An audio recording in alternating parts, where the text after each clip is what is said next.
We're here today with Mitch Daniels, currently the president of Purdue University since January of 2013, and before that a very long career in politics and business, most notably as the governor of Indiana. Welcome to the Chronicle, Mr. Daniels. Appreciate being here. Yeah, we're glad you can make it. You have become, I would say, something of a poster boy in news stories about university leaders that have come from outside academic backgrounds. And I want to know, from your point of view, after almost 3 years on the job, when you look back, what are some of the most surprising or shocking or interesting things that you've learned about the university that you didn't know when you were, say, governor? Oh, there are a lot of those. I mean, first of all, it's not that unusual, and I'm certainly not campaigning to be on anybody's poster. There's a lot of people, you know, and many of whom I conferred with before I took up my duties. David Boren, Bob Gates, lots and lots of people out there who came from other than a life in academia. But still, plenty of surprises. Sometimes I start that answer by saying the food. It's extraordinary quality and variety of food that college students eat. I eat with students on a fairly frequent basis, and I always tease them about the fact that college food is not supposed to be like this. But likewise, I think I've been pleasantly surprised by the receptiveness, at least on the Purdue campus, of people to try some new things and to commit, in our case particularly, to keeping a Purdue education while still rigorous and undiluted, affordable. Were you, before you took over the job, you said you were pleasantly surprised at people's willingness to change. Were you under the impression that change would come would be much more difficult at Purdue than it has been, say? Oh, I didn't know what rate to expect, and don't get me wrong, higher ed moves pretty slowly, right, relative to other realms.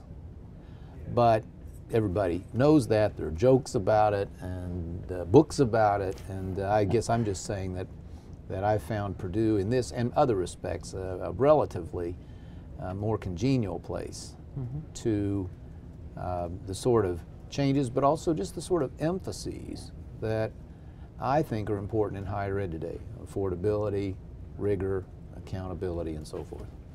Before you even started your job, as you know, there was a lot of concern. There were critics out there that were worried that you would come to the university, that the budget cuts that you would make would be draconian, that they might be targeted, for instance, at humanities, liberal arts programs, that your past, your conservative political views might also somehow influence the direction or academic appointments, things like that.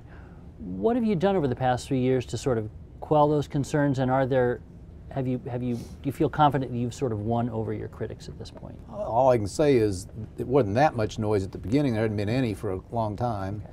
So I hope that anybody who was laboring under complete misperceptions like that, or misconceptions, has been pleasantly surprised. No, I mean, we are serious about affordability. Purdue, you would know, we're midway through at least a 4-year freeze on tuition in and out of state. But we had a 3.5% salary increase, or pool for salary increases last year, largest in our pool, in our peer group, and maybe one of the largest anywhere. So, you know, we're very committed to investing heavily in the university, making major investments, the expansion of our engineering college, right, computer science school, our so-called Purdue Polytechnic Institute, which is an interesting transformation of a traditional pedagogy in that area. Deep investments in research in highly specific and selected areas. So these things can coexist, and we're committed to all of them.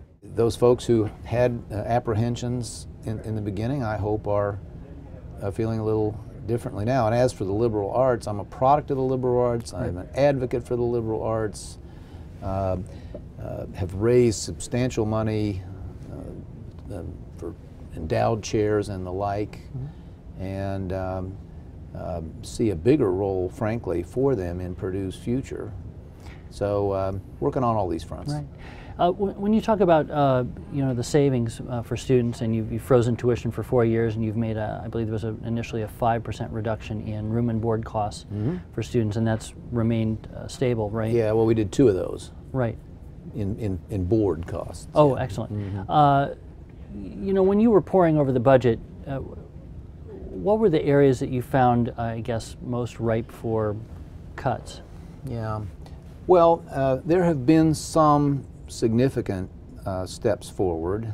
A good example is the health care plan, which was, I would say, very outmoded.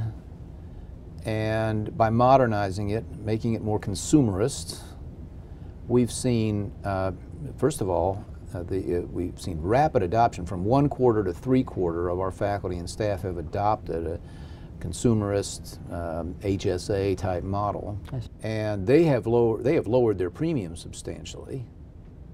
But the school has exceeded expectations in lowering the overall costs that we're incurring. So there was one big stroke. But you know, the point I've made, Eric, very often, learned it in business, seen it elsewhere, seen it in government. There are only so many places, I like to say, where you can take a cleaver and take a great big piece of fat out. The issue, and I really see it in higher ed, is the fat is marbled throughout the animal. And so you have to be willing to look everywhere, and you have to try to get others in the act, not do this top down. So for instance, when we first froze tuition, we asked the campus, everybody please participate. We created an account to offset what would otherwise have been a 37th consecutive year of tuition increase, and asked people to submit ideas for reductions, small or large. And we also asked people if they wanted to forego a pay increase, and many did. This year, a variation on that, when we announced 3.5% increase, it's fair to say this was a positive surprise.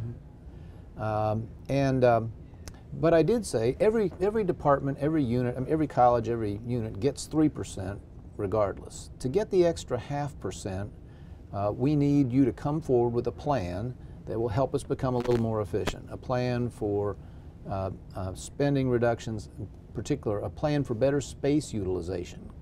Could you schedule classes, more classes on slow periods than we currently have, this sort of thing. So, by the way, every unit, every college, and every administrative unit chose to earn the 0.5 point, and have more for everyone's salary. And we got, as I say, a lot of improvements across the campus that could not have been spotted by somebody sitting at the center. Right. Great. Well, thank you very much for your time today. Yeah, sure. It was great having you here to the Chronicle.